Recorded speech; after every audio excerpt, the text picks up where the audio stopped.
Halo pemirsa, kita jumpa lagi di episode 19 yang membahas informasi lanjutan yang sangat penting tentang virus corona.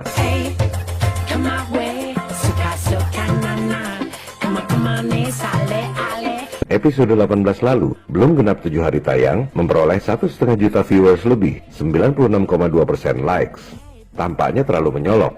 Elit global mulai gerah dibongkar perilakunya. Maka, episode 18 di-ban oleh YouTube yang dimiliki oleh elit global. Hey, I'm not surprised, motherfuckers.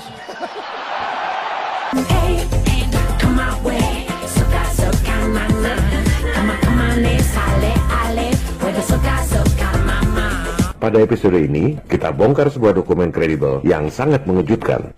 Skenario lockdown akibat penyebaran virus flu sudah dibuat oleh Rockefeller Foundation 10 tahun lalu, tahun 2010. Ini adalah bukti otentik, dokumen resmi yang bahkan ada di Universitas PBB.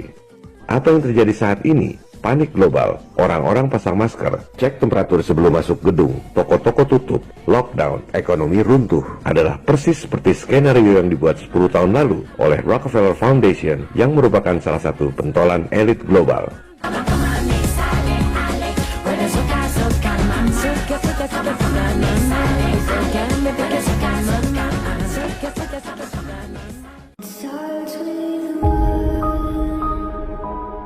Dokumen Rockefeller Foundation tentang skenario wabah dan lockdown ini bisa Anda download di situs akademisi academia.edu.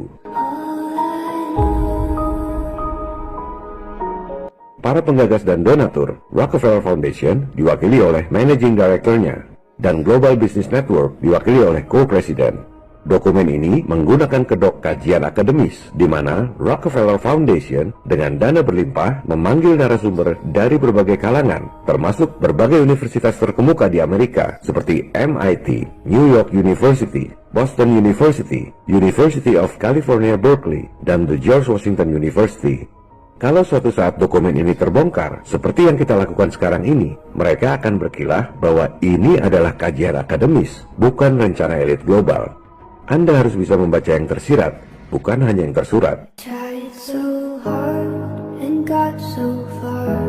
Tahun 2010 itu, mereka membuat skenario terjadinya wabah 2 tahun kemudian. Menariknya, mereka menggunakan past tense, seolah-olah semua sudah terjadi. Mereka spesifik menggunakan istilah wabah sejenis flu yang berbeda dengan virus flu sebelumnya. Persis seperti itulah COVID-19.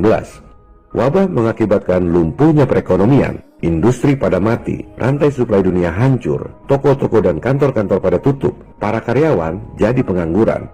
Hebatnya, mereka sudah menskenariokan bahwa Cina adalah negara pertama yang melakukan lockdown akibat virus, persis seperti yang terjadi di Wuhan 10 tahun kemudian.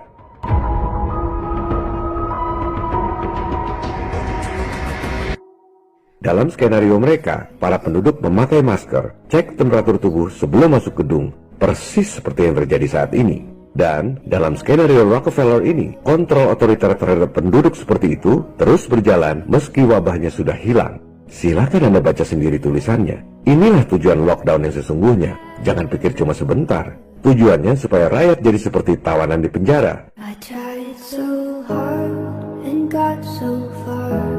Dalam skenario elit global yang namanya pandemik virus, terorisme, krisis lingkungan seperti global warming hoax, krisis ekonomi, kemiskinan sengaja dibuat supaya rakyat dunia lemah. Sehingga pada akhirnya rakyat dunia sukarela tekuk lutut di bawah pemerintahan diktator yang otoriter.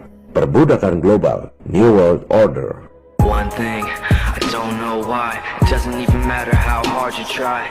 Keep that in mind. I designed this rhyme to remind myself of a time when I... Dalam skenario yang dirancang 10 tahun lalu, dengan alasan keamanan dan kesehatan, penduduk dunia akhirnya akan sukarela menggunakan biometric ID. Itulah chip yang ditanamkan di tubuh Anda yang dibahas pada episode lalu.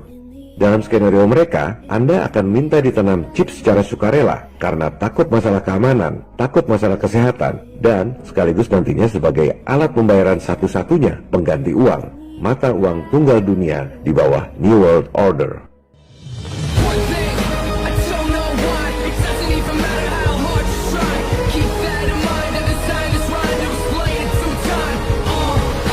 Silakan Anda screenshot dan jadikan meme skenario Rockefeller Foundation 10 tahun lalu ini. Poin nomor 1 sampai 5 adalah persis seperti yang terjadi saat ini. Sedangkan poin 6, 7, dan 8 saat ini belum terjadi. Adalah kewajiban kita, people power, untuk melawan agar hal itu tidak terjadi.